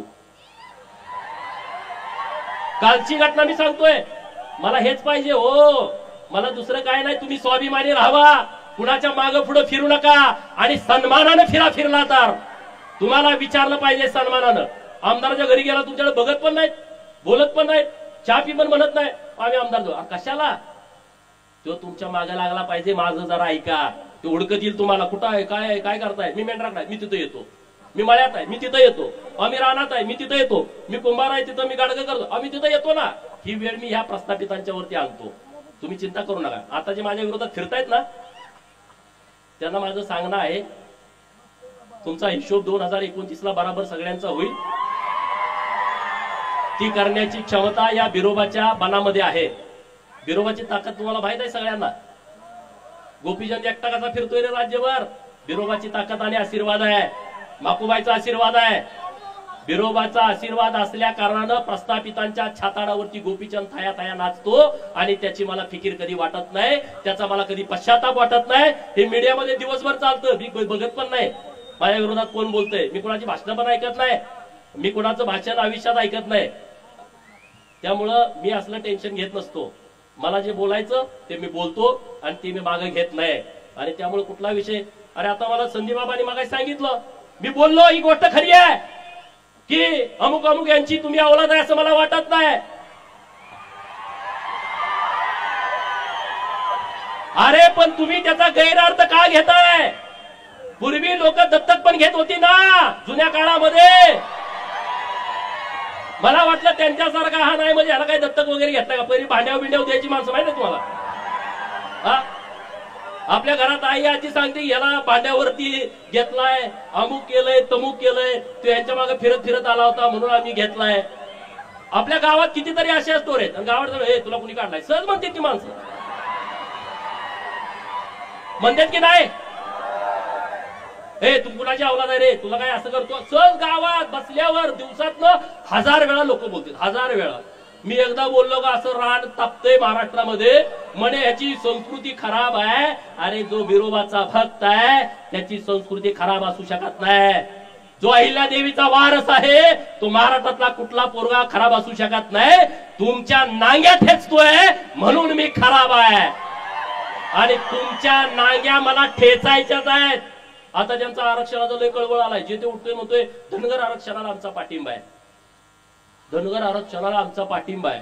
तुमच्या बापाचं पत्र घेऊन द्या की रे, देवाभाऊकडे नेऊन द्या की आमचा धनगरांचा पाठिंबा आहे. इकडे धनगराचं आंदोलन चालू झालं, तिकडे त्याच दिवशी आदिवासी कसं काय आंदोलन करतात रे? कोण आहे त्यांच्या माग? कोण आहे त्यांच्या माग? इकडे आंदोलन सुरू झालं, तिकडे ते 5-25 गोळा झाले, धनगरांना घुसू देणार नाही. कोण करतंय? कुणाच्या जवळची ही माणसं आहेत? आणि इकडे तुम्ही आम्हाला सांगता का रे आरक्षणाचं? धनगर आरक्षण मिळवण्यासाठी धनगर सक्षम आहे आणि तो मिळवेल. ना उमेद होऊ नका, नाराज होऊ नका. अनेक अडचणी त्यामध्ये, ज्या गोष्टी उघड बोलता येत नाहीत, परंतु जे संविधानानं आहे ते मिळवल्याशिवाय या महाराष्ट्रातला धनगर शांत बसणार नाही. आणि ते करत असताना ओबीसीच्या चळवळीला पाठबळ देईल. मराठा समाजाच्या विरोधामध्ये आमची भूमिका नाही, ही काळ्या दगडावरची पांढरी रेग आहे. परंतु कायदा मोडून चुकीच्या पद्धतीनं जर कोणी करत असेल तर त्या गोष्टीला आमचा विरोध आहे, हे आमचं सगळं जग जाहीर आहे. त्यामुळं कुणी असा विरोध करण्याच्या भानगडीमध्ये आम्ही नाही आणि त्यामुळे त्याचा कोणी विचार करू नये. परंतु मी जी सरकारकडे अत्यंत जबाबदारीनं मागणी केलेली आहे, हा जर तुम्ही प्रवर्ग वेगळा केला तर मराठा समाजाच्या मुलांना शिक्षण आणि नोकरीतलं आरक्षण मिळेल आणि आमच्या ओबीसीचं गावगाड्यातलं, स्थानिक स्वराज्य संस्थेचं, ग्रामपंचायत, पंचायत समिती, जिल्हा परिषद, नगरपंचायत, नगरपालिका, नगर परिषदा आणि महानगरपालिकेतलं आरक्षण आणि किंवा सहकारी संस्थांमधलं आरक्षण आमचं धोक्यात येणार नाही. आम्ही पूर्ण ताकदीनं असं केल्याच्या नंतर सरकार बरोबर राहू. ओबीसीच्या बाबत अनेक सरकारनं निर्णय घेतलेत, याची आम्हाला जाणीव आहे. ओबीसीचं मंत्रालय स्थापन करणं हे देवाभाऊनी काम केलेलं आहे. ओबीसीच्या मुलांना महाज्योती स्थापन करणं, आज आपल्या पोरांना एमपीएससी करताना, युपीएससी करताना हॉटेलचं ऍडमिशन हे सरकारच्या माध्यमातून मिळतंय. हे सरकारनं आम्हाला केलंय. प्रत्येक जिल्ह्याला 2 वसतिगृह, 1 मुलींना 1 मुलांना सरकारनं आम्हाला केलंय. 200 मुलांना ऍडमिशन मिळतं. ओबीसीच्या मुलांना वसतिगृहात ज्यांना ऍडमिशन मिळत नाही त्यांना स्वाधार नावाची योजना आणली आहे. तालुक्याला गेला तर 38,000, जिल्ह्याला गेला तर 43,000, विभागीय कार्यालयाच्या ठिकाणी गेला तर 51,000 आणि मुंबई, नवी मुंबई, ठाणे, पुणे, पिंपरी चिंचवड आणि नागपूर या मेट्रो सिटी मध्ये गेला तर आपल्या पोराला 61,000 रुपये मिळतात. ते ओबीसीच्या पण पोराला मिळतात आणि धनगरांच्या पोरांना मिळतात. 600 ओबीसीची मुलं, 600 धनगरांची मुलं. एक ना अनेक योजना सरकारच्या माध्यमातून चालू आहेत. देवाभाऊनी ओबीसींच्या साठी खूप केलाय, पण माझी त्यांना विनंती आहे की ओबीसींचं संरक्षण करणं ही तुमची जबाबदारी आहे. धनगर तुमच्या बाजूला ठामपणे उभा आहे. धनगरांच्या आरक्षणाची अंमलबजावणी करणं ही तुमची जबाबदारी आहे. आम्ही तुमच्या पाठीमागे ठामपणे उभे आहोत. न्यायालयीन लढाईमध्ये सरकारनं, देवाभाऊनी आणि एकनाथ शिंदेनं खूप मदत केलेली आहे. मी तमाम महाराष्ट्रातल्या धनगरांच्या वतीनं तत्कालीन उपमुख्यमंत्री देवाभाऊंचं आणि एकनाथ शिंदे साहेबांचं मनापासून आभार मानतो. कारण 3 वेगवेगळी अफिडेव्हिट दिली होती. मंत्र्यानं काल मी मधु शिंदेची मुलाखत ऐकली. मंत्र्यांनी 1 महिना फाईल त्यांच्या कपाटात नेऊन ठेवली होती. ती फाईल काढण्यासाठी या गोपीचंदला किती वेळा जावं लागलं असेल हे मी कधी तुम्हाला सांगितलं नाही. पण मी आणि मधु शिंदे रात्रंदिवस तिथं थांबलो. जेव्हा जेव्हा देवाभाऊंच्याकडे गेलो त्यांनी आम्हाला कधीही नाराजी व्यक्त केली नाही. समाजाची सगळी लोक होती, सगळ्या बैठकीमध्ये होती, मीच होतोय असा विषय नाही. परंतु धनगर समाजाच्या आरक्षणाच्या बाबतीमध्ये जे काय लागल ते आपण करू. सुप्रीम कोर्टामध्ये याचिका मी दाखल केली आहे. आता सुट्टी आहेत, येत्या 4-5 दिवसामध्ये परवानगी मिळाल आणि सर्व याचिकेचा खर्च हा तुमचा पोरगा गोपीचंद पडळकर करणार हे मी सगळ्यांना सांगितलंय. कुणी सुद्धा वर्गणी द्यायची गरज नाही. मग त्याला 50 लाख लागू दे, 1 कोटी लागू दे, 1.5 कोटी काही लागू दे, मी माझं रान विकेल, पण धनगर समाजाच्या आरक्षणाच्या वकिलाची फी आम्ही भागवेल. आम्ही इकडे लढाई लढू, पण सरकारनं सरकारच्या पद्धतीनं काय मार्ग काढायचा त्यांनी त्यांचे तज्ञ लोक कामाला लावा. तुम्ही वकील सगळे कामाला लावा. कारण सरकारची भूमिका वेगळी असते. मराठा समाजाचं आरक्षण आलं, सरकार स्वतः केस लढतं. सरकार स्वतः 25-25 लाख एका दिवसाची फी देतं. धनगराची लढाई आली, सरकार धनगराच्या विरोधामध्ये असतं, आम्हाला वकील द्यावा लागतो. तिथं गोंड लोकांची केस चालू होती, सरकार विरोधामध्ये गोंड वर्गणी काढतात, हायकोर्टचा निकाल लावून घेतात, सरकार सुप्रीम कोर्टामध्ये जातं. म्हणजे तुम्ही लक्षात घ्या, हे तुमच्या ताकदीवरती सरकार तुमच्या बाजूला राहायचं का विरोधात राहायचं ठरवतं. त्यामुळं तुम्ही सगळे एक व्हा आणि सरकारचा आपल्याला जसं न्यायालयीन लढाईत पाठिंबा होता तशा पद्धतीचा जर पाठिंबा मिळवायचा असेल तर आपल्या सर्वांना सर्व शक्तीनिशी एक व्हायचं आहे. 300वी जयंती होती अहिल्यादेवींची. अरे कधी कुणी साजरी केली होती का? कधी तुमच्या कानावर आलं का?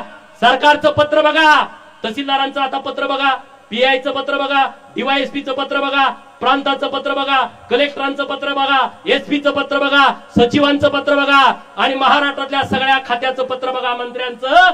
त्यावरती अहिल्या देवीचा 300वी जयंतीचा लोगो असणारा फोटो आहे. मित्रांनो, पहिल्यांदा घडतंय असं, पहिल्यांदा. सगळ्यांना आदेश आहेत, ज्या कुणी अधिकाऱ्यांचे त्याला लाव, तिथं फोटो लाव. पुण्यश्लोक 300 फोटो तिथं लावलाय. हे अहिल्या देवींच्या जयंती, अहिल्या देवीच्या स्मारकाला 686 कोटी रुपये मंजूर केले. 686 कोटी रुपये. आणि जतला नवीन एक अहिल्या देवींचं स्मारक देवाभाऊ देत आहेत, त्याची किंमत आहे 100 कोटी रुपये. तिथं अहिल्या देवींचा सर्व होळकरशाहीचा सर्व इतिहास आम्ही जतच्या नगरीमध्ये निर्माण करण्याचा प्रयत्न करतोय. आणि त्यामुळं तुम्ही म्हणणार नेमकी तुमची भूमिका काय आहे? मी सरकारमधला प्रतिनिधी आहे. मी सरकारमध्ये सरकारची भूमिका मांडतो. समाजाचा विषय आला, समाजाची भूमिका मांडतो. ओबीसींचा विषय आला, ओबीसींचा विषय मांडतो. पण सरकार पूर्ण शक्तीनिशी आपल्या बरोबर आहे, आपल्या बरोबर ताकदीनं उभा आहे. वेगवेगळ्या योजना सरकार आणतंय, त्या योजनांचा सगळ्या बहुजनांच्या पोरांनी लाभ घ्यावा. वसंतराव नाईक महामंडळाच्या माध्यमातून 15 लाखाची कर्ज देण्याची योजना सुरू आहे. सगळ्या ओबीसींच्या पोरांना आव्हान आहे, प्रत्येक जिल्ह्याच्या उद्योग भवन मध्ये जावा आणि तिथं वसंतराव नाईक आर्थिक विकास महामंडळामध्ये तुम्ही अर्ज करा आणि ते 15 लाख बिनव्याजी सरकार व्याज भरणार आहे आणि तुम्ही ते कर्ज प्रकरण मंजूर करून घ्या. तिथं देण्यासाठी अडचण आहे मला माहित आहे, परंतु त्यांच्या मानगुटीवरती बसवायचं आणि ते कर्ज मंजूर करून घ्यायचं. रामोशी समाजासाठी परवा योजना आणली आहे, 5 लाखापर्यंत कर्ज बिनव्याजी, बिन तारण, बिन जामीन सरकारनं आणलंय. या सगळ्या योजनांचा लाभ आपण सगळ्या लोकांनी घ्यावा एवढं मी तुम्हाला सांगतो. आणि जाता जाता एक वाक्य बोलतो, छलांग तो हम वक्त आने पर लगाएंगे, छलांग तो हम वक्त आने पर लगाएंगे, सारे मोहल्ले तुम खरीद दो, सारे मोहल्ले तुम खरीद दो, हुकूमत हम चलाएंगे, हुकूमत हम चलाएंगे. त्याला काय करायचे करू द्या, त्यांनी सगळं घेऊ द्या. त्यांना सिंहासनावरती तुम्हालाच बसायचं आहे आणि आपण ते बसायचं, वाजवून सांगून बसायचं. त्यामुळे चिंता करू नका. उद्या सांगलीच्या स्टेशन चौकामध्ये इशारा सभा होणार आहे. त्या सभेला तुम्ही सर्वांनी यावं. बिरोबाच्या देवस्थानच्या सर्व अध्यक्षांचं, उपाध्यक्षांचं, सर्व कमिटीचं मी मनापासून आभार व्यक्त करतो. देवस्थानचे सर्व पुजारी यांचं मनापासून आभार व्यक्त करतो. पत्रकार मित्रांचा आभार व्यक्त करतो. आणि तुम्ही आमच्या पाठीमागं पाठबळ दिलं, मला मानपत्र दिलं देवस्थानच्या वतीनं, त्याबद्दल देवस्थानचं मनापासून आभार व्यक्त करतो आणि थांबतो. जय हिंद, जय महाराष्ट्र. पाऊस आलाय, तुम्ही सगळे हळू व्यवस्थितपणे गावात जावा, एवढी तुम्हाला कळकळीची विनंती आहे. शेठ, आपल्याला चांदीची गदा या ठिकाणी दिली जाते. सन्मान्य वनपुरी गावचे साहेबरावजी पाहुणे यांच्या वतीनं चांदीची गदा आपल्याला दिली जाते. चला पटकन चांदीची गदा.